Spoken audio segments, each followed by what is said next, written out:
ایک وقت آئے گا کہ ہر گھر سے ایک ناچنے والی نکلے گی۔ یہ ہم لڑکپن میں بزرگوں سے سنتے تھے تو ان کی عقل پر ماتم کرنے کو جی چاہتا تھا۔ ایسے کیسے ہو سکتا ہے؟ ناچنے والیاں تو بہت واحیات ہوتی ہیں۔ انڈین فلمیں دیکھی ہیں، اس میں ایک ہیلن ہوتی تھی، بس پوری فلم میں وہی ایک عورت نما ہجڑا ہوتی تھی جو برے کردار کے مردوں سے پیسے لیتے ہوئے ناچتی تھی۔ ایسی عورت ہر گھر میں کیسے ہو سکتی ہے؟ ہم حیرانی سے سوچا کرتے تھے۔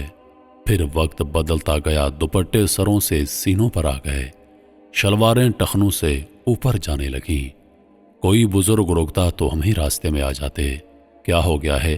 اتنی حساسیت کیوں؟ لڑکی ہے تو کیا جان لوگے اس کی؟ جینے دو اس کو، ذرا سی ٹانگ ننگی ہو گئی تو کیا قیامت آ جائے گی؟ کچھ نہیں ہوتا، فیشن ہے، بس کالج میں ذرا ماڈرن لک دینی ہوتی ہے بچیوں کو، اور کیا مائیں بھی بیک فٹ پر چلی جاتی؟ دوپٹے سینوں سے کاندھوں پر چلے گئے اور پھر غائب ہونے لگے۔ فیشن ہے، فیشن۔ یہ جو فیشن ہوتا ہے نا، یہ ایکسیپٹنس کا کلچر ہوتا ہے، بلکہ کلچر سے زیادہ سٹرونگ کوئی چیز، جیسے سن کر دینے والی کوئی دوا۔ انسانی معاشرے میں حیا آہستہ آہستہ ختم کرو تو ہو جاتی ہے، یکدم کرو تو انسانی فطرت احتجاج کرتی ہے۔ تو فیشن بڑھتے گئے، کپڑے گھٹتے گئے۔ مقصد عورت سے اس کی فطری حیا چھین کر اس کو نچانا تھا۔ معلوم ہے برا لگے گا کہ ایسے کیسے ہو سکتا ہے۔ پھر ڈیجیٹل دنیا آ گئی، سمارٹ فون نے اسمارٹ ٹی وی ہر ایک کے ہاتھ میں دے دیا۔ سوچئے اگر حیا کو پہلے سے نہ ختم کر دیا ہوتا تو 1000 ڈیجیٹل ٹک ٹاک آتے، کیا لڑکی اس کی اسکرین پر ناچتی؟ جن کی حیا ذرا سی سسک رہی تھی وہ باقیوں کو ناچتا دیکھ کر ختم ہو گئی۔ جو پھر بھی ثابت قدم رہیں، ان کے لیے ناچنے والیوں کے انٹرویوز آ گئے۔ 1 کروڑ، 2، 8، 10، 50 کروڑ کمانے والے انٹرویوز نے رہی صحیح کسر نکال دی۔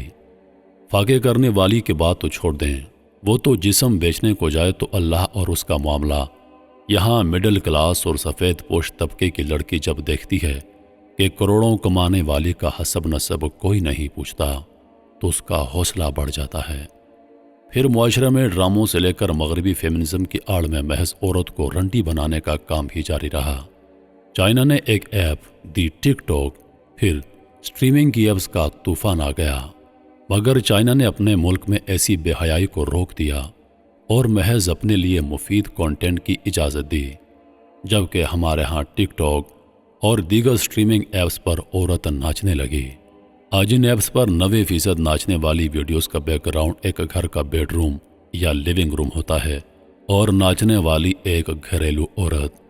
ہر گھر سے ناچنے والی نکلے گی، یہ بات آخرکار سچ ہو گئی۔